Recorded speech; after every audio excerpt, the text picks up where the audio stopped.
Good morning, good evening, good afternoon, everybody. Welcome to Swift Community Live broadcast of DBR Heino Cup Race number 7. We're out on the volcano climb for 2 laps. It's been a lot of fast and furious racing out in the DBR Cup with some of the fastest community racers showing up week in and week out. I think we have almost 300 racers, according to the companion app, that are showing up on the day. We are live currently over on Facebook, YouTube, Mixer, as well as Twitch. Go ahead and jump on over to your favorite platform. You can always find us over on ZwiftCommunityLive.com as well.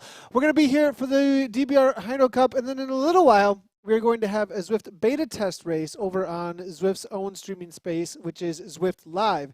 Make sure to check that out as well. Alongside of me, as he has been the last couple of weeks, Alex Rasmussen.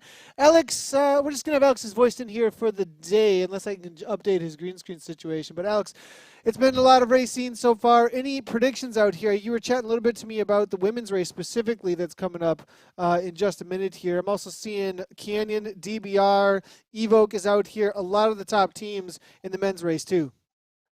Yeah, the women's league has really been a positive surprise. Really strong peloton with the Team Canyon leading the way, but Heino is getting there race by race, as we saw last time, where they did a really strong team attack, really well orchestrated attack. So I like to see the tactics playing into the women's race.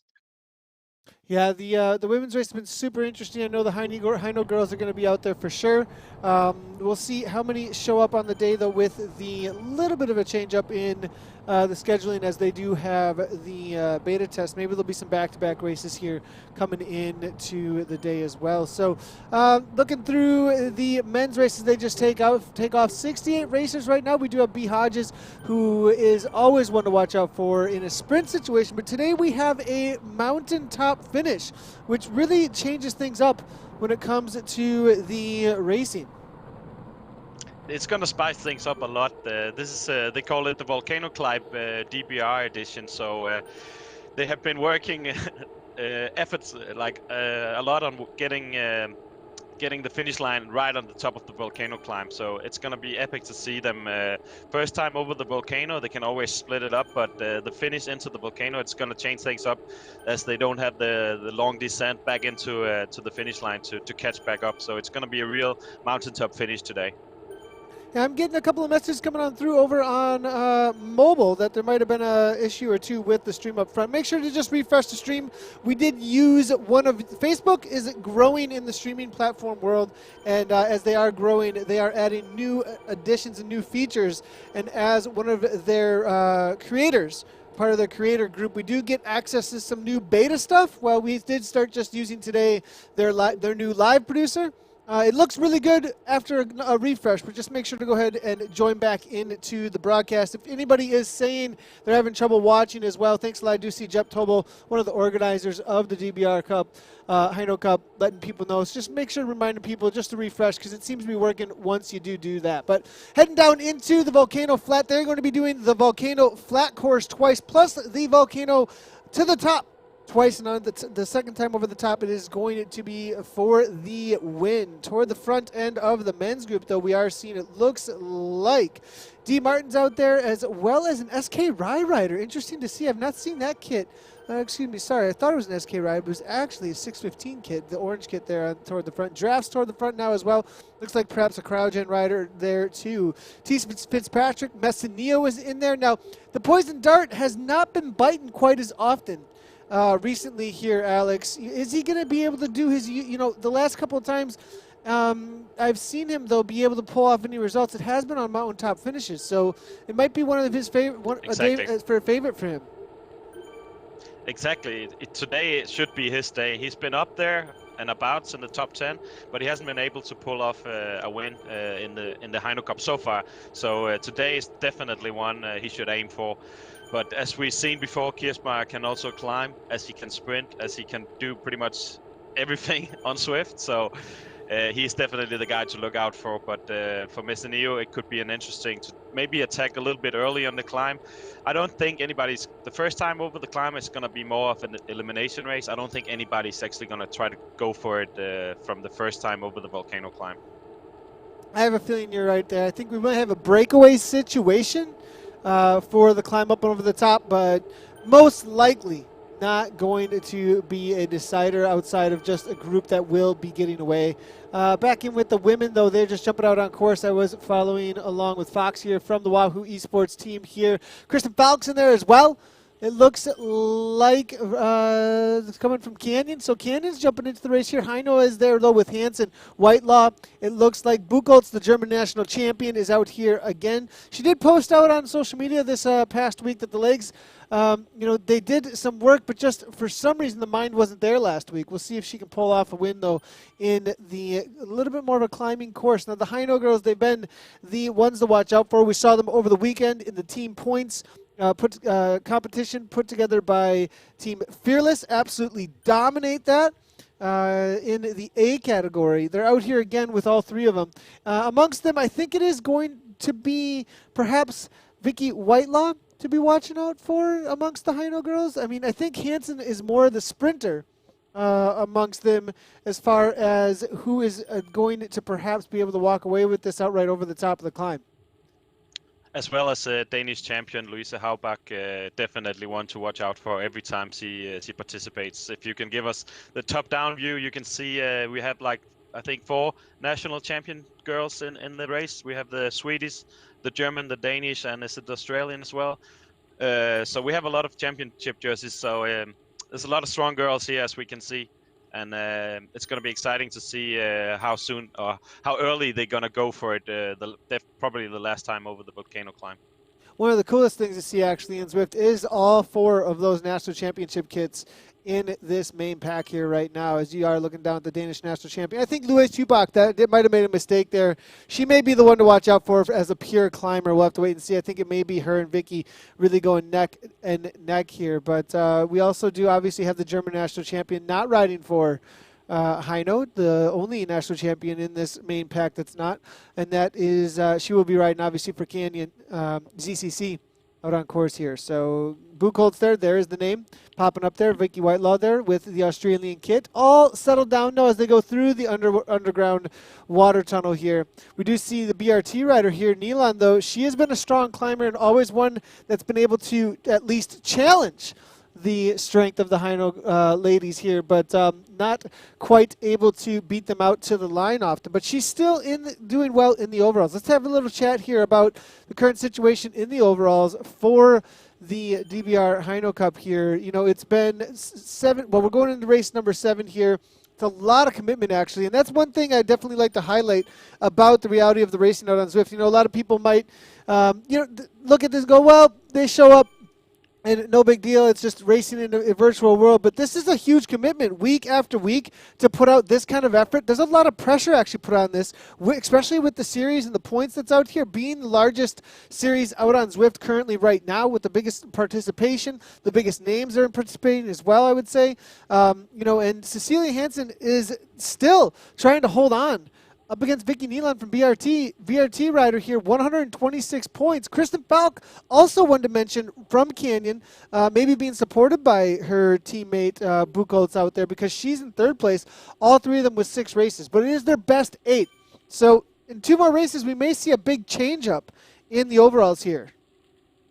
I do like how committed people get to the leagues. It's still not the pro level we are on with e-cycling yet, and we see so much commitment from all the categories, because as soon as you start placing up there in the Klassement in any race series, then you kind of get addicted to it and you just want to keep your place up there. So that's what we're probably seeing from basically all the leagues, from A, B, C, D, as well as the women's league.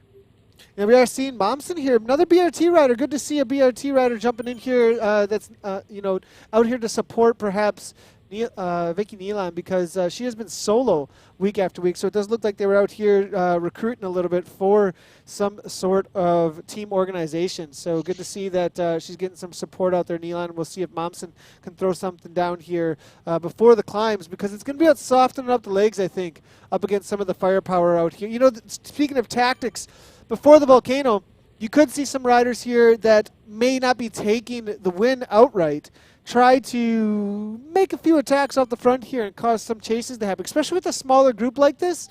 There's only so many matches to burn, almost so much firepower. Totally agree on that point. As we saw the last Heino Cup, team tactics is a major part of Swift, and it's going to be even more crucial today, I think, as you can put some guys up or some girls in the front, and just basically pull the first time, go all out over the volcano cam just to split it up as much as possible, and then put your teammates in a great position for the final lap. 100%, yeah. We haven't seen too many attacks here, but in the men's race, already starting to fall off the back here. A couple of riders here we are looking at. It looks like D. Moore just trying to hang on. And this is the S-turns. This is one of the more difficult sections. Actually, they have just left the S-turns here just a moment ago. One of the more difficult sections of the course, mainly because it is a false flat uphill. Before they head toward the fountain here in just a moment, we're going to see, and a lot of times this is one of the more dangerous sections out of Volcano Flat, mainly because of the very high-speed downhills they're about to hit here. And also because people are so focused on the volcano climb that they tend to forget about the other parts of where the rolling hills are. So sometimes people, they're not focused, they're too far in the back, as we sometimes see with Alex West, as we see here again. But he's so experienced, so he can do it. But like for me or some of the other riders, you tend to lose focus a little bit when you're on the easier section and you're just waiting for the climb that's coming up. Yeah, definitely. I mean, that I tended to make exactly that error actually through these sections a lot of times, and find myself specifically right here at this section, of course, trying to chase back onto the main pack here. As you can see, they were come flying at us here through 42 kilometers per hour, currently 7.7 kilometers in. They will be doing one round of the volcano and then heading up to the peak in just a moment. So it will be the volcano circuit one time around just about, and then right on into the sharp uphill. It's probably going to be, I'm guessing, just under 7 minutes, if I'm not incorrect there. Is that what we're looking at for times over the top of this volcano? Yeah, I think you're right thereabouts, depending on how hard they want to go, or if any team want to go all out with maybe one guy just to make it as hard as possible. I saw one of my former teammates, Martin Mortensen from Denmark. I actually spoke to him today. He's been switching back and forth between using the smart trainer and the power meter, and he's actually gone for the smart trainer today because he thinks it's a little more accurate, even though there's tiny delay on it. But he just feels more comfortable using his smart trainer for the power meter. Am I seeing, this is a great little comment coming on through here, and Johnny P is seeing that the Heino Cup, Dirt and IS Baker's Dunstan pulling in racers even though they're running at the same time. That is absolutely amazing actually here. And that actually, you know, just as I was saying, you know, Heino Cup, one of the biggest and best for sure, getting a huge amount of participation. The Dirt Boys and Indoor Specialists, they also do an amazing job organizing, and so much work goes on in the background actually to make these races happen. So definitely a big shout out to Dirt and IS as well as all the other race organizers out there. We definitely do not try to play favorites at all. There's only so much that we can do as far as the broadcasting goes, and so many people and productions that we can make happen out here for sure. But if we can get some sort of if we can only get some sort of tiered organization around each of the races so that they were separated out in scheduling so that we could get everybody racing, or maybe even some sort of a way that they all work together to get some sort of a tour or some sort of a mixed, like, scoring that everybody had a little bit of ownership around. I'm not sure. Maybe, you know, down the road, I have a feeling we may see something that's a little bit more, you know, cohesive as far as what is the scoring and the points and what is the incentives for them that aren't just owned by each and every one of the race organization's brands. But definitely love what everybody's doing as far as the hard work that goes into it. And it only helps to build the sport, that is Zwift Racing out here. But looking currently here at KC, rider Dick riding for KC here out of Germany. 3.6 watts per kilogram currently.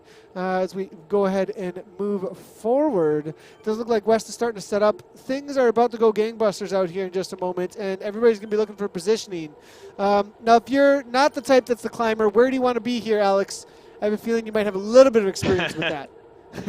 Yeah, you wanna do the elevator that as discussed on the last stream, but the problem is the peloton is so small and the climb is so long that there's only so much leeway you can actually do, and if even if you start in the front, you're basically at the back of the peloton within the first 500 meters of the climb. So that's the problem today. Some of the smaller climbs.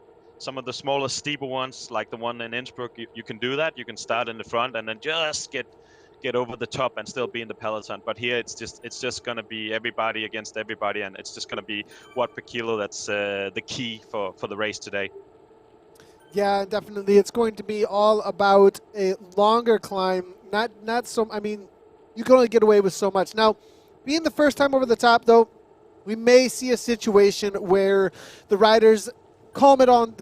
Don't climb everything they got. I mean, you think we may see a situation? I mean, with only 2 climbs, though, what do you think here, Alex? I Maybe believe they're going to go.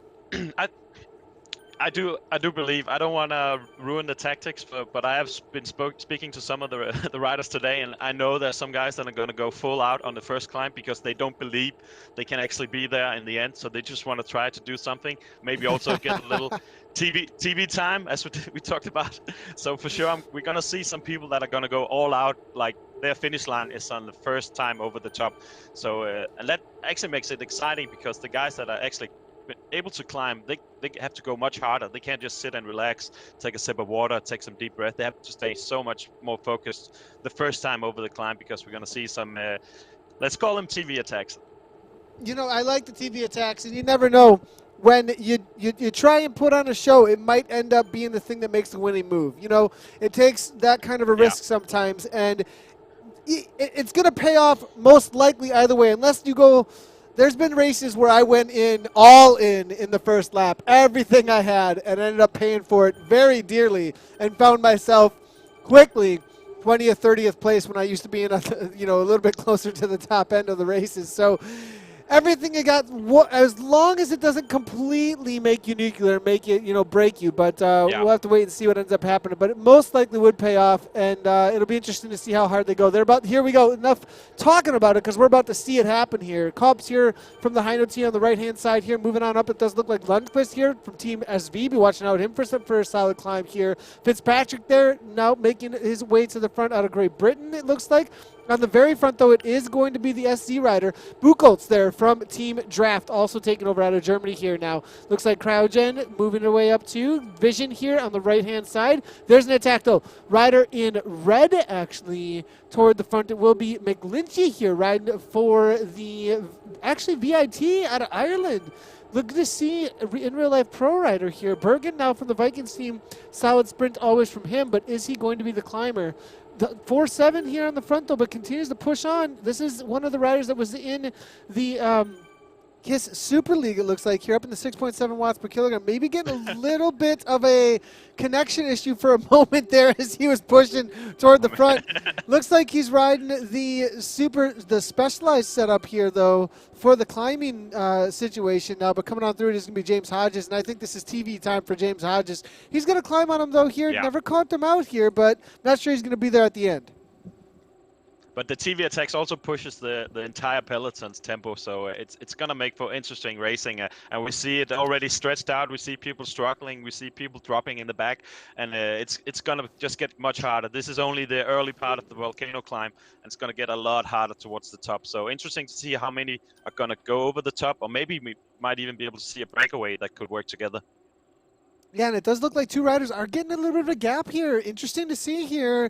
Hodges, Glinty here now. VIT out of Ireland, number 183 that was in the KISS Super League. Looks like a couple of the riders behind here just saying, nah, not really going to go anywhere. Actually, 6 watts per kilogram coming from Steen here, now making his way to the front. But Steen riding, it looks like, in the Vision kit now with Far Up here trying to come on through. Far Up TFC, though, making the way to the front. Sapota as well. It looks like it is solid 3 points. Nope, backing out off. They can see the negative gradient coming on. Nobody wants to take the front. 5 seconds, 7 watts per kilogram continues on. The rider out of Ireland here just blowing things up. It's so interesting to see when they go early on the volcano climb. You see the pack behind. Nobody wants to take up the chase because they know they have this entire climb as well as another lap and the climb one more time. So you see people really saving their legs, but this could be dangerous if you let them get too much of an advantage here. So somebody has to take up the chase at some point. So it's going to be interesting to see who's going to take up the chase first. Maybe somebody's going to sacrifice themselves. Maybe a Canyon rider or Team DBR rider or Team Fusion. So as it is right now, it's nobody is interested in chasing too hard in the peloton. Yeah, and this is a rider for Vitus Pro Cycling, actually, in real life professional, on the UCI Continental team, actually, and he actually last week in the Lamb Chop Series 12 he took a win. It looks like Kiss 100 race as well, back on the December 8th. It looks like solid result for him in second place in the Kiss 100, which is a huge race.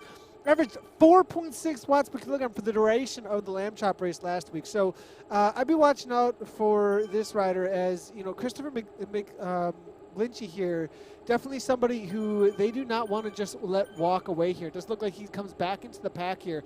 Really sacrificed a lot there for a moment, but we may start seeing some counters here about halfway to the top now. As now the ladies here are just about to start their climb, it looks like. Here, let's go ahead and jump in with them before we get any more attacks here in just a moment coming here from the men here. But sitting in 14th place, it is going to be Harris Momsen, the BRT rider we were speaking about earlier. It's going to be Victoria Vasquez here now making way to the front to 8th place here. Boland's there as well, coming from Sweden here.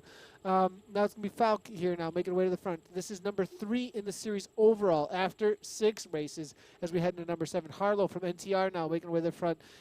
Always good to see the NTR riders out on course. They've been super committed recently to all of the broadcast races here, actually. So see Harlow now making her way here, 11th place right now, back to the back here. And it's going to be Hansen, though, the ones we were watching out for. Hubach now, 5.1 watts per kilogram. The real...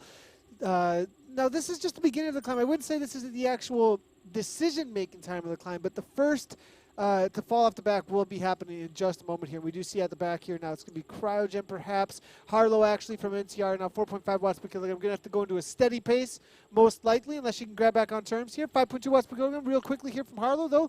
Maybe just a moment of inattention is all that was as she grabs back on to the wheel perhaps. But it's going to be a long day in the saddle if she can't hold on to this pace here. 3.5 now as Harlow goes backwards. Yeah, we also just saw the German champion getting dropped. Maybe she's not feeling too good today, but she's 20 seconds behind. But I'm going to watch out for Louisa Haubach, and it's going to be interesting to see if she wants to go on this climb, because she's definitely strong enough to go solo here. But it's such a long way to the last on the last lap to the last time over the climb. So maybe she won't be interested in going solo. Maybe she just want to stay up there in the top 10 and go with whoever chooses to go, and then just sit on and wait for the final time over the climb. It does look like Buchholz maybe not having the best day on the bike here now. As you can see, a couple more falling off pace here. Now, as you can see, it's going to be Harlow here just trying to hang on 1 second back. That's Claire Harlow here, riding for the NTR team. Cryogen now, Cora here now as well, just trying to jump back on. It's going to be Cora Baltes here riding for the team at Cryogen with 1 second gap back to him. Rosalind here as well, Amalie Rosalind here out of Norway here. Now it's going to be Fox there just trying to jump back on terms here. Corinne Fox here for the Wahoo Esports team, just barely hanging on. And who is pressing the pace is the question here at the front. Vicky Whitelaw looks like really the Australian national champion, the one to be watching out for at the front here now. But Nuila now. Jennifer Reel, though, Jennifer, when it comes to these climbs, I think Jennifer Reel, she's going to be one to watch out for still. Maybe not just the pure wattage type of rider here, but definitely one who has the climbing legs. Now to the top, though, here, Talbot now from Splunk. Over the top here, 8 watts per kilogram. We said that these were the riders to be watching out for that would maybe be making some very early attacks. And it was Splunk here with Talbot now going with McGlintley now from VIT. Up and over the top here, and Hodges, Cups, it looks like, as well as B. Hodges from Evoke here. Soren Bay here coming on through now, 3.8 watts per kilogram. But it's going to be about the continuance here. As we got 4.8 watts per kilogram. Kirchberg, though, maybe not the pure climber, but he's got the speed. 4.2, 178 beats per minute here coming from Kirchberg as he comes right on through. They're going to have to grab onto a wheel. But where are the riders behind here? Stevie Young here. Young made it over the top. Interesting to see that Stevie Young was able to hang on. I think that says something about what kind of a pace was set, because some of the pure sprinters, it looks like, were able to make it over the top here. I think I also saw Zimmerman in there somewhere. So I think a lot of the sprinters made it over. So maybe the pace weren't that high over the first time. It is stretched out, so it has been quite a hard tempo. But I think they're gonna bunch back together over the next long flat section. Yeah, we see Zimmerman is there, and West is there, and Messinino is there. So Martin Mortensen is there also. That was one of the guys that I was just talking about just before. He's quite a good ex-pro Conti rider. So there's some good guys still in there, but still the peloton is huge, and the decision is going to be made on the last time over the climb. A couple of riders in here I was not expecting to see off the back here. Actually, interesting to see that Golev has not made the main selection just yet, and Sabota as well.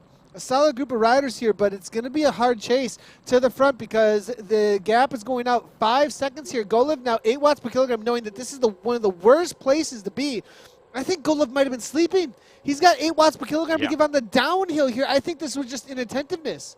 I don't think that this was actually him not being able to make the pace. Agreed. When it's so strung out, it's hard to know when exactly it's going to break. So you just sit behind somebody, you're in the draft, and then all of a sudden there's just like 5 seconds up to the main peloton, and then you have to do this sprint.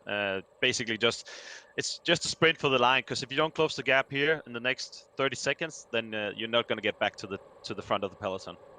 We've got the interesting disappearing avatars as they head into the volcano once in a while. There's one section out on course where once in a while the avatars will just be gone for a second. Golev actually might be able to get some advantage with all that speed he carried on through. Jumps right to the front here. Grabs the wheel of Miglinski here. Interesting to see here. Far up now jumping on. It's going to be 2 Vikings at the front here. Bertelsen, are they going to continue on? It's a 1% uphill grading for just a moment. They could take some speed through this downhill here. That's the first time through it. It's going to be one more lap through the volcano flat and then back to the top of the volcano for a mountain top finish. And I think a lot of the riders who are waiting for that second lap have just been sleeping in. I think Golev might have been one of the riders who is just looking for a draft to the bottom, because he is definitely a threat on the climb, but after wasting a couple of matches here, may not be able to make it through to the top of the climb. After those, that's a huge waste of energy we just saw here from some of these riders. Even Wally here off the back with Pale from DBR now. Going to be a tough day for them. They're going to have to really put some effort in. I think their race may be over, actually, unless they put down a solid 7 watts per kilogram for a minute. Yeah, it was those. It was the last little downhill where you had the chance to get back up. The 5-7 seconds, only 2 guys. It's going to be pretty much impossible to close this down. Just speaking of TV attacks, as we discussed earlier, just a quick story. Oh, we can wait till after the climb if you want, Nathan. It is going to be Bolin here along with Whitelaw here at the front, and it is starting to make the serious decisions here. It's going to be Kristen Falk. She is currently 3rd overall. This is nothing. She's not what we want to see from Kristen Falk if she wants to stay involved in the overalls for this series. Sitting in 3rd place currently, and the Heino girls are putting the pressure on toward the front. Rosalind here, she's grabbing a wheel there. Actually, Rosalind also out of Norway here, able to throw her a wheel, actually. 4.1 watts per kilogram coming from her. So this might get them to the top within grasp. But here comes the kicks now. Hansen going with Whitelaw. Now Hubach, it's the 3 on the front here. They could go into team time trial mode. Nealon able to follow, though, it looks like. Hubach with the kick, though, comes flying through it. Wow. The Avatar standing up here. 8 watts per kilogram. Hansen can't even respond to her teammate here at this point. It's going to be Luis Hubach now. 8 watts per kilogram. 532 watts to the top now. Bolin trying to follow here, but Whitelaw, Hansen, crazy effort between the 3.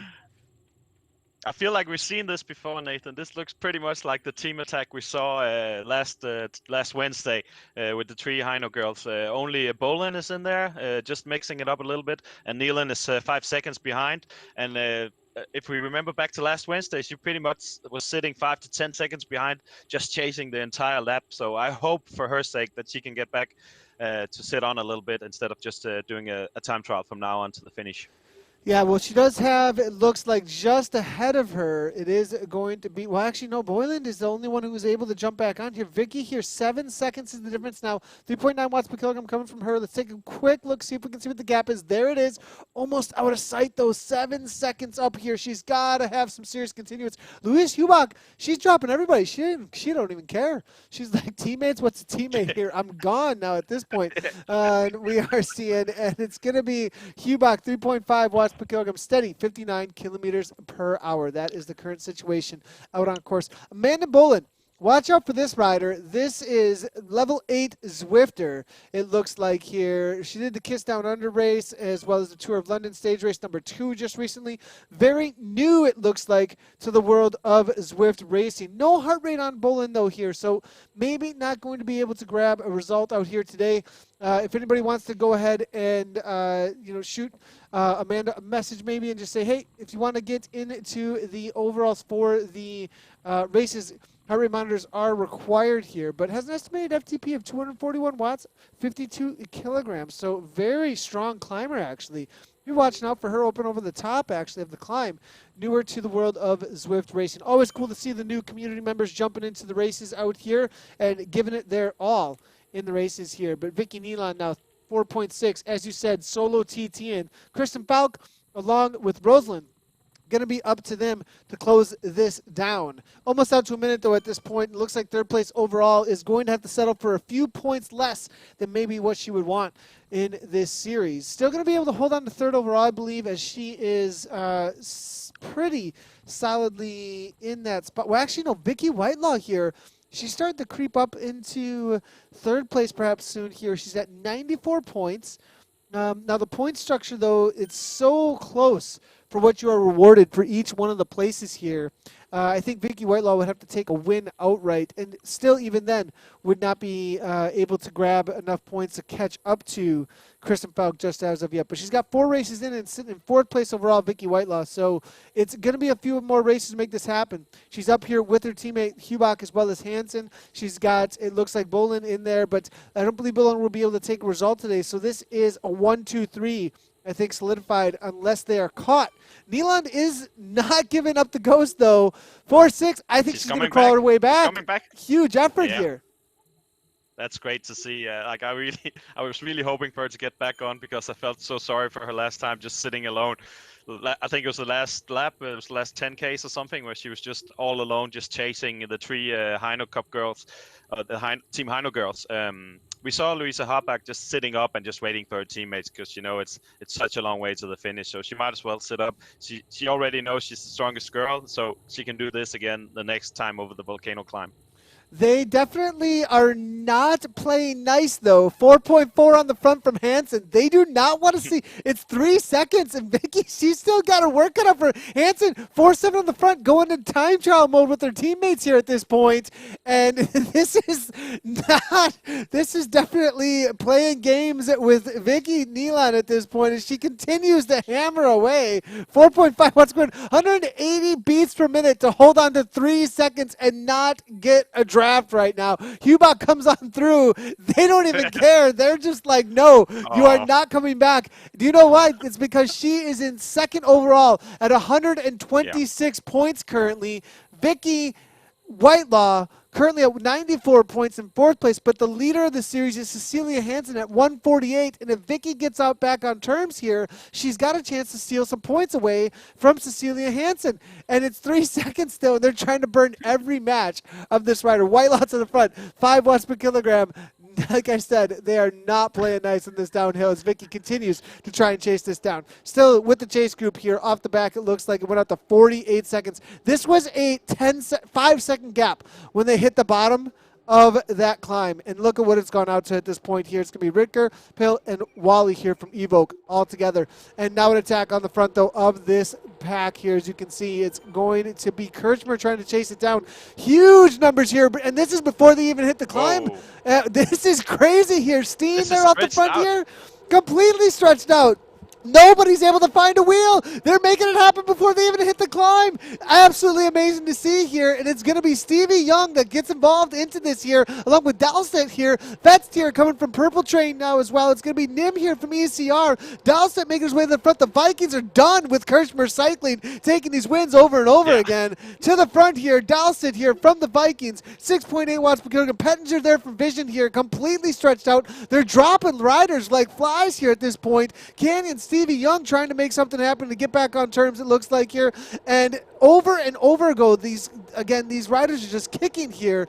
They've got to stay committed, though. They've got these riders, if they really want to make something happen, they have to attack over and over and over again right now. They cannot stop. It looks like it's been mainly instigated by the Vikings right now, but from what I can see now, it may be a DBR rider here going off the front, and this is what needs to happen to actually make this stick. You cannot stop attacking. It has to happen over and over again and completely break anybody that might have something left in the legs and to respond to it at this point. Dowsett and Bergen here now, as you can see, the Vikings taking over the front. But at 4-3, 4-5, it's just going to be brought in. This needs to be in everything you got, attack and hold it. Agreed. I think they were trying to surprise maybe a guy like Kirchmeier or some of the others just by this section is probably where most people just expect just to sit up a little bit, maybe take a sip of water, take some deep breaths, and relax the legs. So it was definitely a surprise. Like, we weren't expecting it either, Nathan. So it was like, where was this coming from? But this is how to do it if you want to break people, because otherwise it's just going to be watts per kilo, and it's going to be the guys that you expect to be up there at the end. But if you can somehow catch him out a little bit earlier by doing something like we saw here, where it's all stretched out and maybe it just breaks the right place and you're a good group, you have some of your teammates there, and then you just keep rolling over each other and using the momentum just to build speed and maybe work for maybe one or two of the good climbers. If you could get a breakaway like that, that would be perfect. Yeah, it would be absolutely perfect, actually, if they could make it happen. But looks like it's not going to be happening here, as some of the stronger riders still just knowing, the risk. It's always a risk, right? And is it going to be worth it here? And every last ounce with the kind of talent in this race here matters. Every last ounce of energy, everything you've got to the top is what it's going to take, I think. And as you can see, Alex West, he almost likes to tease us, I think, because he knows that he knows that we're going to be watching at the back with him to see how well he can sit in a draft here. Pushing up to 6 watts per kilogram real quickly here, just looking for a wheel. Evenson's there as well, 7.4. He was one that on at the front here, but it is Sabota here from the TFC team. Very aggressive rider. And if I were going to say that there was a most aggressive rider on the day, I would either give it to the Vitus Pro Cycling McGlinchley out of Ireland, or perhaps the TFC rider Sabota, who's continued to be off the front here on that yellow kit. Yeah, speaking of Alex West, I think he knows that we're watching out for people sitting in the back, but I just don't understand how he can live life so dangerously down there. It's so precarious sitting in the back, because you don't know most of the riders, but you don't know all of them, so you don't know who's gonna let the wheel go in front of you, and then you have to chase with 10 watts per kilo or 12 watts per kilo. You basically have to do a sprint to get back on, so it's really a risky situation being in the back there. Yeah, we are seeing Sabota here now, not just taking some risks off the front for a moment here. He did a Crit City race back on the 15th of December. It looks like 4 watts per kilogram for the duration of that short 20-ish minute race. Not even, I think like 17-minute race a lot of times on that new Crit City. If you're unfamiliar with Crit City, it did just launch. We did do a race live on it actually last Saturday. You can go back and watch the replay of that. It was my live racer point of view, and it is a difficult course. Alex, have you gotten a chance to ride the Crit City? What did you think if you did? I haven't. I actually watched your stream live, and I just saw your face, and you were basically in the camera, almost eating the camera, and I was like, this looks much harder than I expected, but I want to ride it soon, and I want to try it, but it looks like it'd be some really epic racing, because there's so much up and down, left and right, so there's always an opportunity to try to do a breakaway. Yeah, that looked like that's essentially, I was at threshold or above it for the entirety of the race. Just doing everything I could to hang on. Now, speaking of over threshold, though, 500 watts from James Hodges. TV time for this boy here as he's off the front here. And the KISS Racing team making something happen here. Case Sabota here. These are the two riders we were talking about earlier that were definitely involved in being in these breakaways and looking to try and make something happen here. Nim's trying to go with him as well. It looks like McGlinchley here. I think we're going to give actually the most aggressive rider actually to McGlinchley, as he has just been off the front over and over again. He was the first one to attack up onto the top of the volcano. Sabota's gotten involved with him. We've got 4 off the front. It is 1 in the breakaway, 7 seconds up here. They're going to have to work together to make something happen. Fitzpatrick on the front here, 1 watt per kilogram momentarily here. No teams perhaps really willing to book a chase in. This is a dangerous situation. They're just sitting. This is interesting. they're just sitting on. Nobody wants to go deep right now because they're now just waiting for the climb. And it's, to be honest, you can also pretty much catch like 30 seconds or maybe even a minute if you come in above threshold hitting the climb. It's so easy to get caught back. So, but it's just interesting to see who wants to work in the peloton. So I actually hope this breakaway gets maybe 20 or 30 seconds, because then it's going to be interesting and exciting to see if they can actually catch them on the volcano climb the last time. They're going to have to seriously work together to make that happen, though. Bergen here actually going, it looks like 3.9 watts per kilogram for a moment here. They're going to need to settle it on down if he really wants Dowsett to get away. Dowsett looks like he's going to be able to go across 163 beats per minute here. This is the situation that may get scary here for the peloton now with Hodges, Sabota, Nim, McGlinchey, Vintage Pro Cycling. Dowsett gets involved in there as well. It's 2 seconds back to Bertelsen here, 43 kilometers per hour. Now speed still wins the day, as always. At 42 here, currently here coming from Hammer. Dowsett down 44 kilometers per hour, so they are continuing to walk away from the peloton. 42 here, though, from the main group here at this point. And as they take this left-hand turn, this is going to be the deciding point here, I think, whether or not this break sticks, if they have any kind of firepower over the top here. Hodges, he's going to have to push into 7 watts per kilogram. Might not have anything left in the tank, actually. 1.2 watts per kilogram backs right on off. Is he waiting for the riders here? 30 kilometers per hour? Yeah, he should. Nim's going to come flying by. Nim, no, he's just got nothing. I think he just blew up. But he created a situation, though. Bergen here on the front, 3.9. I think he's holding the peloton up, actually, because Dowsett's in the break. I think he's actually not pulling through on purpose at this point. That's exactly what I'd be doing if I were with one rider off the front here, Dowsett, Nim, and Sabota, all involved. 3 riders. They have to work very well together. They're going to have to open up at least 15, 20 seconds. McGlinchey shears off the front here. Solo rider, though. Will he wait up a little for Nim? It might not make sense to hold on to this gap here at this point. The speeds on the downhill are going to be crazy. Dowsett comes through. Now, 5 watts per kilogram. Jump right on. Here we go. This is the speeds we need to see. Dowsett from the Vikings now. He's going to the front, and he is pushing on exactly what needs to happen here. 48 kilometers per hour. They cannot slow down at this point. It will all be over very quickly if they do. On the front, it is going to be far up. Pettinger from Vision here, 46 kilometers per hour. But again, these are the sections that are most difficult for breakaways to hold on to because of the snowball effect. All of those riders in that pack will carry their speed to the front. They have to hold on to the gap right now, everything into the pedals, and then go steady into the flat. They're pretty much committed now. They have to go full gas all out to get an advantage before the climb. This is the only chance. When you're already in the breakaway, you might as well go all out for it, because as soon as you get caught, it's pretty much over. And we see McKinley trying to go solo here. They're not working together good enough, or they're not strong enough, his fellow breakaway companion. So he decides to go solo, and they also need a bigger break if they want to stay away. And if he has the legs to do it, why not try to go solo? We did see just for a moment there the chase group there. P. Wally here along with Golev now. Golev from the Vikings, interesting to see him not involved. I really do think this was just inattentiveness from these riders here for a moment, and it shows how quickly you can find yourself off the back if you don't pay attention the entire time. It can be very dangerous for your race if you do just let any kind of a gap go, especially on those downhills here. Nim here, 4.4 on the front here. Lundqvist says, no, SZ, they're willing to make the chase here at this point. 4.3 on the front here coming from him. It's only 7 seconds at this point. They've really got to start pushing it up into about 7 watts plus watts per kilogram. It looks like McGlinchey there for a moment maybe had a dropout. I mean, he just disappeared altogether from the whole race. That was weird. Either that, or he just wanted to go in the front, and then he basically just maybe went out of the race and focused. Maybe he wants to race later in the beta race. I'm not sure, but it's unfortunate because now we only have this breakaway with 7-8 seconds, which is not going to be enough. Let's be honest. They need at least 15 to 20 seconds, as you said before. Yeah, interested to see the pro rider here suddenly dropping out completely of the race. Maybe a computer crash here. This, even in the world of Zwift racing here, we do have mechanicals. There's just a reality of you can't get away from it.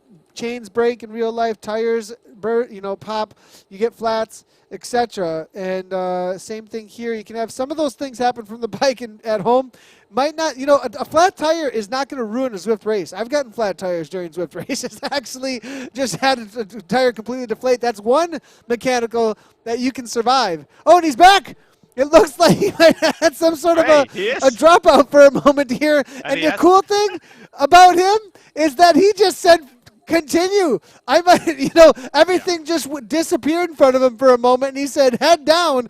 At least I'm going to get this workout in. And he comes back with 13 seconds. He got the ghost power up without even having to get the ghost power up. 5.7 watts per kilogram off the front. 15 seconds. This is doable at this point, but he's got to be able to hold 5 to 6 all the way to the top. Yeah, it's unfortunate he doesn't have a breakaway partner just to assist him a little bit. 15 to 20 seconds is probably not even enough, but at least it makes it a little bit more exciting. And let's give him some kudos for actually keeping the wattage, keep the wattage on during the ghosting phase. Yeah, it's great to see here the kind of effort that this rider's putting in. 14 seconds. Still, I'm not sure this is going to be able to happen here. Talbot now 1.9 toward the front here. Bergen, they're all sitting in, it looks like. I don't think they even think that this is going to stick because they've got enough firepower from teammates. They're just keeping it steady at the front here. 3.7 now steady. Now back in, though, with the women's race, there were some attacks here leaving the water underground here, actually over on Ocean Boulevard. It was Boland here now, 5.4 watts per kilogram. Hubach just following the wheel here. Vicky Nealon sitting in, it looks like. And the Heino riders here, not going to be super interested to chase this down with Hubach off the front. Hansen and Whitelaw maybe have confidence to beat out Nealon to the line. All they're going to be looking for is a podium situation, I would think. Boland off the front here, though, just driving the pace, actually. 5.3 watts per kilogram come from him. Hubach, I think, is going to be happy just to sit on the wheel and take a win outright. Maybe up and over the top. Well, actually, because of the heart rate situation, I think she's just going to get a ride here from Boland and get that 13 seconds plus as they come into the finish and win over the top of the KOM. If not in first, but definitely able to get it after the results are figured out. Nealon, she's just going to be forced to chase here, and Vicky's in that tough spot of, do I work with these riders or do I just continue to push the pace at the front because Hubach's off the front? If it's already said and done and she can't chase down Hubach, her smartest race at this point maybe just to sit in amongst these ladies. Exactly. I think basically Hubach is just getting a free ride, and because of the heart rate situation, they're still fighting for second place, so it wouldn't matter much anyway. I don't think Hansen or Whitelaw believes that they can beat Hubach on the final climb, so the situation is not going to change even if they chased it back. They're still probably going to be fighting for second place, and with the heart rate situation of Boland, she's not going to count in the final GC, so these three ladies are fighting for second place, and Hubach is getting a free ride up until the climb, and then she can just do her thing.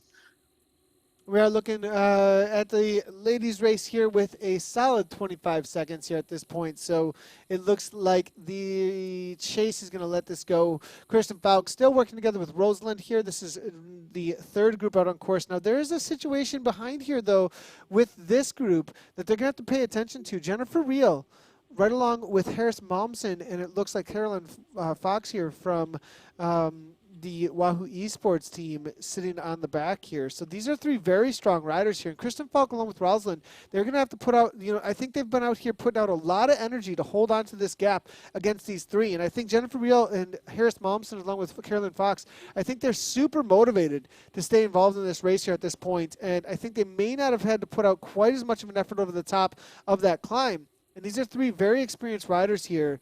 So Canyon, it looks like, with Kristen as well as Rosalind, they're going to have to work it out for them. It continues to come down here as this trio works very well together. I think we may have 5 riders at the bottom in this second chase group as they do hit the bottom of the volcano and hit that mountaintop finish. Speaking of mountaintop finishes, though, jumping back in with the men, they are just starting their climb. And the question is, have they brought back the rider McGlinchey back into the fold here, or are we looking at second place at the front? Evenson here now, it looks like, currently says that he's in second place. Is McGlinchey out of sight at this point, or did he get brought back in? We have to wait and see. Maybe he's ghosting again. he may just be ghosting off the front. This is that's actually a great point, actually. Looking through the current results out on course, from what I can tell, it looks like McGlinchey still, I believe, in the race here. It does show him in the pack, though, in the main pack, as they do start this volcano A little climb. attack off the front now. 6-6. Now, this is just the start, and he is in the pack. And there he is again. He did get brought back into the pack here, right out of Ireland here. Now, Sabota here from the TFC team going, sitting on the wheel. You do get an advantage still in Zwift on these little gradients here, 4%, 6%, even up to 8%. You do get a little bit of draft. It does matter to sit in here. But Sabota here now, 7 watts per kilogram, trying to couple over the top here, will be Steen here, riding for the Vision team here. Now coming to the front, though, it is Bergen here from the Vikings. Be watching out for the bike. You know, if there's one course that the Vikings could take a win, they've got a lot of climbers. And be watching out for them for sure in this situation here. You know, I think they're going to be really chopping at the bit to try and take down Kirchmer as well as Canyon out here today. Alex West, though, also one of the strongest climbers we know of. And he's sitting at the back, or is that Stevie Young at the back of this here? Young. No, it's actually Stevie Young here.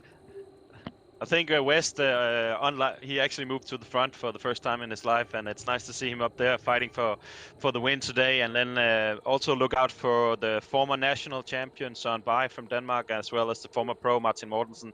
That's some of the guys to look out for, as well as obviously the Vikings, and Kiersmeyer is the obvious favorite today.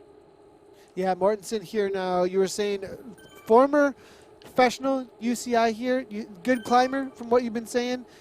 Been putting. He's in a good time trialist, but he can also climb smaller climbs, definitely.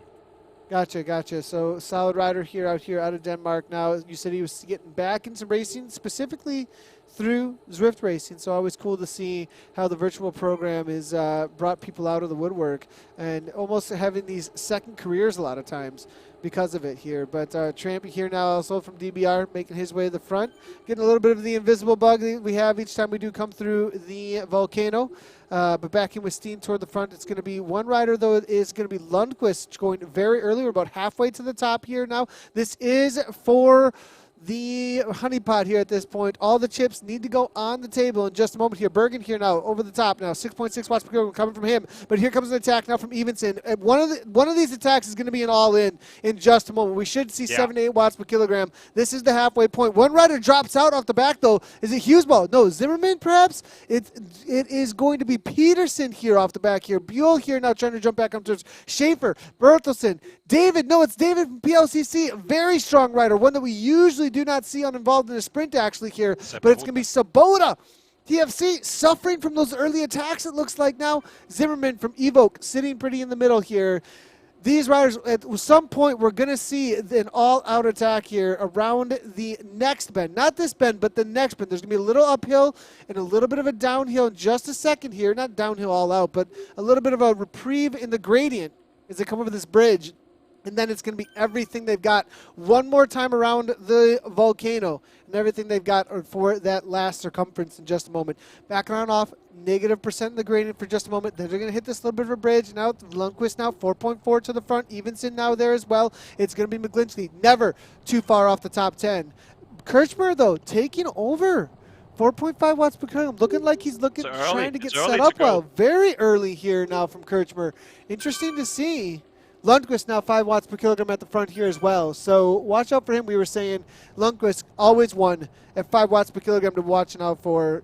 That is got a steady sprint. But really at this point, it's anybody can take this down. There's a lot of riders in here that could just take the win outright here. Mortensen goes very early. The first attack.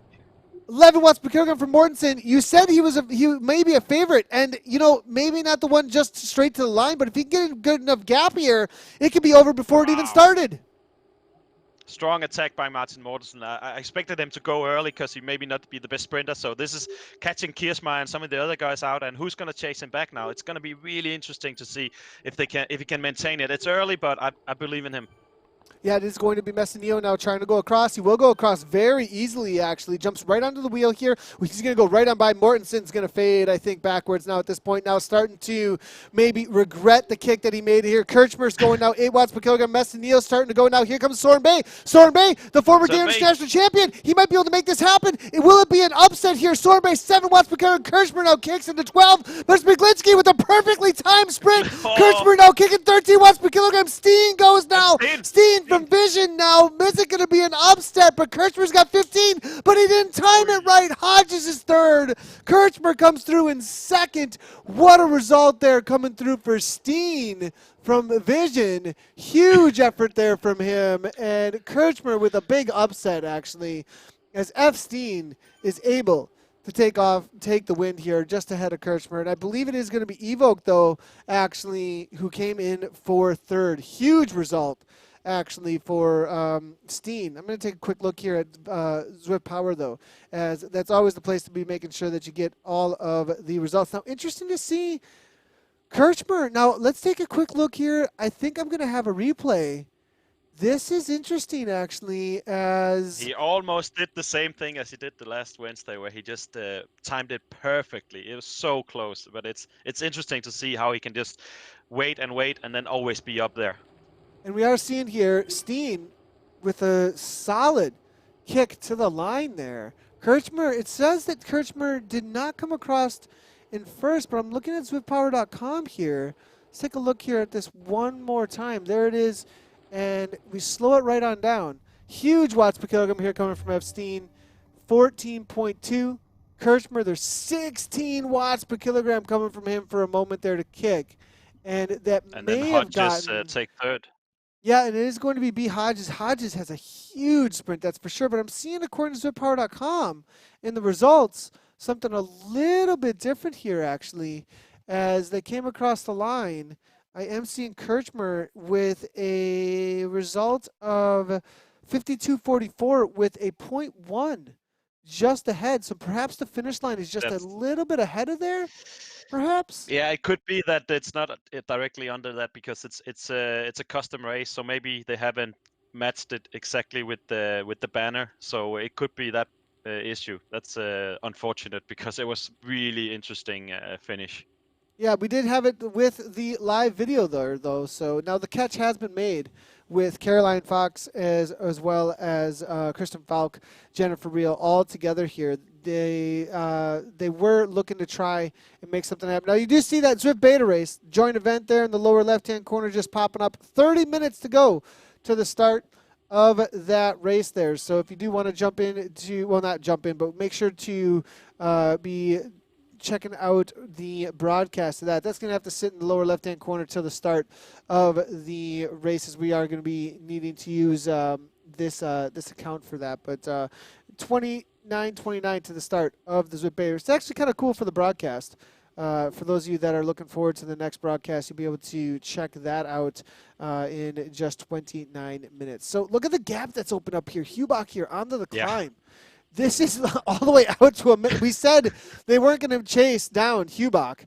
Heino had no interest to make that happen. It's exactly what ended up going down here. Vicky Nealon, she's just going to have to deal with the other Heino girls here on her wheel all the way to the top here. Hansen from Heino, it looks like Vicky Whitelaw sitting in, and Vicky Nealon just going to have to drag them to the top here and then battle it out with these two for the third spot on the podium today. She but doesn't Bolin even... continues. Nealon doesn't even have to work because they're so far ahead, Hubach and Bolin. So it's not good. They're not going to chase them back anyway. So it's all about just the tactics between the two Heino girls and Nealon from BRT. And I think Louisa Haubach is just going to sit on and basically take the win, almost gifted sitting on the wheel. Yeah, 100%. Now I do see all your comments coming on through over at the Facebook. For some reason, Facebook's not pulling the comments coming through. I think it is because we are using one of the updated, it's a newer broadcasting tool over on Facebook, so we weren't able to bring your comments in to the social media integration, but it's good to see everybody coming on through on the comments. And it does look like good to see Adam Zimmerman in there. Says, I need oxygen. Jep Tobo, the race organizer, coming in through and telling him to breathe. So good to see all the comments coming on through. And it's actually, I'm almost glad we didn't see all the comments, as there's a lot coming on through about how painful that was, with some great language. Great to see you there, Lewis, and a few others that are saying that was extremely difficult, as well as very, very some maybe language saying how difficult this looks just to race up against some of the best that are out here on Zwift right now. So, Bolin, now we are seeing here still pushing along here. Hubach, one of the strongest riders in the world of Zwift racing, just getting this free ride, but maybe not such a free ride as Bolin continues to press this pace here.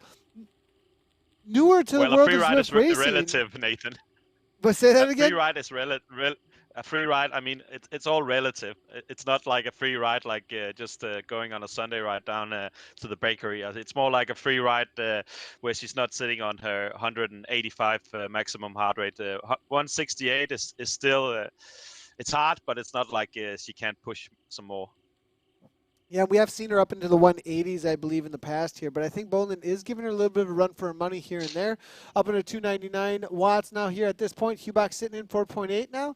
Nilan trying to make a break here a little bit here. She's got a gap, it looks like, just a couple of meters. But Hansen, very attentive, grabs right back onto the wheel here. Swedish national champion making her way over the right-hand side. Then it's going to be Vicky Whitelaw, Australian national champion, grabbing the wheel now. They're just rotating, actually, it looks like, on Vicky's wheel. Just, okay, your turn, your turn, take over, as Nilan continues to just push the pace and just wants to get this over with as quick as possible, perhaps. She tries to break the other riders, but it's just not going to happen, it looks like, as these two just sit in. And I think they're playing games with Vicky at this point, and we're going to see a punch here in just a moment, I think, in about a minute or two, and it's going to be Whitelaw or Hansen full-on attacking over the top of this BRT rider. I think you're right, and just imagine Neelan every time she just digs a little deeper, she looks behind, and then she sees two national champions just behind her. So that's going to be quite a scary sight when you go full gas and you still have those two great champions behind you. Yeah, definitely. I mean, can be a little bit intimidating, especially with Heino having three national champions always hammered away at the front. You know, we have these seasons of Zwift racing where we have extremely dominant teams or extremely dominant individuals. And you know, in the past, you've had Jens Templar, we've had, you know, lots of different names that have come through in the world of Zwift racing. That's one that just comes to mind. That was out on the early days in 2015 in the Richmond course. You know, we've had plenty of super strong racers season after season here, and this is going to be a trio that I think will be definitely remembered, especially as we get into some more official esports Zwift racing. I think the Heino riders here with some of the most verified as well riders, I would say, too, as far as Hubach and Hansen. Now she is going. Luis is going with 8 watts per kilogram. I think Bolin, who's just been pushing the pace, trying perhaps to just break her with pure wattage here, not going to be able to respond, it looks like, as Hubach shows, no, I've got plenty left in the tank. And this is what I'm talking about. I think this trio of national champions is going to be one to remember at the front end of these Zwift races for quite a long time. I totally agree, and Heino, the team Heino women's team just came out of nowhere, and now they're pretty much the dominant force on Zwift, and I'm looking forward to seeing them in some of the more official Zwift races as well as on the community races. Yeah, and I think one other thing that we are seeing, it's not just with Heino. I mean, Team Callis, we recently seen come into the forefront as well. We've seen, obviously, Dirt and IS, which are a little bit newer in the last year. You know, there's Revo team that's starting to show up a lot more. You know, some of these teams that are almost putting a new face on too, and putting, you know, Canyon obviously launched in the last year and a half or so. So, you know, Lise Hubach, though, taking the win here in the number 7 of the Heino Cup. Solid result here for her. Hansen now, it looks like it's going to be between her and Whitelaw and Nilan for the podium spots here. It's going to be Boylan coming across, but I believe she will not be able to get an official result without that Harry monitor on. But, you know, Heino, I think, is one of those responses to the reality of the new genre of esports that has been officially announced with a world championship this next year. So with those official announcements, we are seeing these esports teams pop up, and I think Heino is exactly one of those responses to that reality. Yeah, and the cool thing about the community races is actually you can race against your next door neighbor, or the guy at the grocery store. That's what I really like about them. It doesn't have to be Peter Sagan and the World Tour riders. You can actually have a little feeling of competition and that thrill and excitement just with ordinary people. That's what people love about Swift, I think. 100%. I think that the leveling of the playing field a little bit. Everybody's got a chance at it. That's what Zwift Academy is all about. We recently saw, obviously, with Jessica Pratt winning the contract there this past week. But now, speaking of ladies here going, it looks like it's going to be Whitelaw now trying to kick, looking to beat her teammate Hansen. But Hansen, as you can see, not one to take it, lying down. And now Hansen comes across 8 watts per kilogram. Solid kick there from that rider. It will be Heino. 1, 2, 3. Nealon's going to have to settle for 4th. Kristen Falk now battling out with Rosalind. Looks like Kristen now starting to break Rosalind. Working together with her to the top here, but now when it comes down to points, looks like the Canyon rider looking to grab 6th place. Maybe 5th on the day if Boylan is removed. I believe she will be from the results there. Rosalind there 2 seconds back. Carolyn Fox now able to break away from Jennifer Reel, it looks like, along with Harris Momsen from the BRT team. Worked well together with that chase group, but she's going to be taking 10th place, it looks like, according to the data on screen here coming from Zwift. Jennifer Reel 3.5 now trying to chase it down. It's kind of a solo effort from each one of these riders at this point. I think Jennifer, being a solid time trialist because of her triathlon background, will be able to hold on to this gap unless Harris Momsen suddenly comes up with some sort of power out of nowhere. But Kristen Falk, looks like, coming through for 5th. She's going to still solidify her 3rd overall here. But Vicky Whitelaw, with that result, going to slowly be creeping up and grabbing a couple more points to get closer and closer in the overall standings here. So solid results from all of the men and the ladies. Zwift Beta Race is starting in 20 minutes. So as 5th and 6th place come across the line here, we're going to have to say that's all for today. I'm going to quickly go through the results here. But, Kirchmer, unstoppable, out here so far, it looks like. I agreed. Like, he's always up there, and depending on where the finish line were, no matter how you look at it, he still had epic timing in crossing the finish line today. So that was really, really cool to see. And remember, 3 more races in the Heino Cup, and then we're done. And we look forward to some more amazing races here on Swift Community Live. Yeah, thanks a lot. Appreciate always the support and commentary here, Alex. And we'll see you next time out here, if not sooner than next week's Heino Cup, maybe sooner. So, Alex, thanks a lot and cheers. Cheers. All right, so as far as the results go, though, for today in the A category for the men and the women's category here, Steven Kirchmer coming through 52.44, but we'll see if perhaps the race organizers, these are preliminary results. They're always going to be preliminary results here on the broadcast, but from as long as we're using the ZwiftPower.com results. And then what happens a lot of times, for those of you who are unfamiliar with how Zwift Racing works, Zwift Power, third-party community website where the community for community races are able to use it as a tool to track all of the racing and see what's happening. But the organizers of the race, Heino, Fusion, whoever it might be that is organizing this dirt, they organize it on the tool that is that third-party website, and then they can go through and change the results according to what they actually think happened. Now, looking at what we saw in the video there, we'll see what ends up happening, what the official results are going to end up saying at the end of the day. But currently on ZwiftPower.com, I'm seeing Steven Kirchmer coming through at 52.44. Frederick Steen coming through at 0.139 behind. Brian Hodges will get that 3rd place with a solid sprint time. I thought Leandro Messonnier was going to take it down with that kick to try and respond to McGlinchey, but was unable to do, I believe, no, not to McGlinchey, it was actually Mortensen that went super, super early, but ended up really suffering for it. But Leandro Messonnier comes through for 4th. Igor Kops for Heino comes through for 5th. Bragg Bergen, solid climber for the Vikings there in 6th. Christopher McGlinchey, I would give him the most aggressive rider for sure on the day. He comes through for 7th place for Vitus Pro Cycling. It's going to be Ken Evenson coming through for 8th. Soren Bay, followed up by Martin Hammer Larson. Mortensen actually, after that attack, went all the way back to 26th place. So it goes to show what a very early attack can end up doing to your results on the day there. But solid effort there. Good go at it, though. That's for sure. Louise Hubach in the women's race, as we saw, walked away from Amanda Bolin after a long time trial together off the front. Cecilia Hansen ends up in third with a kick to the line against her teammate Vicky Whitelaw. Vicky Neeland ends up in fifth place and holds on to that second place overall for the Brat Pack BRT. Kristen Falk comes through in sixth place, followed by Molly Roseland after the two of them tried to TT together and hold off Corinne Fox, followed up by Jennifer Beal and Harris Momsen. That is the situation in the women's race. Looks like Claire Harlow from MTR and Cora Baltes there coming through next. Out there out on course, as Maria Victoria Vasquez riding for Team Revo. All right, everybody, thanks a lot for tuning in. We will see you in just 17 minutes for the start of the Zwift beta race. That will be live over on Zwift Lives. I believe we're doing more points racing. Going to be super exciting.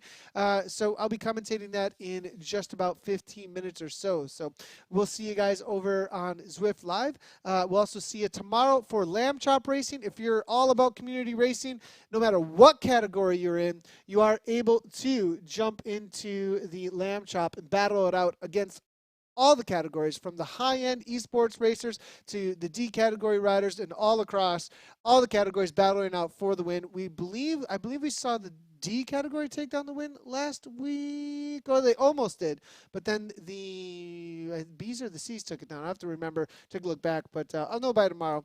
Hope to see you guys in the Lamb Chop, and we'll see you in the Zwift beta race in just a moment. Nathan Garrett, ZCL, and as always, everybody, ride on.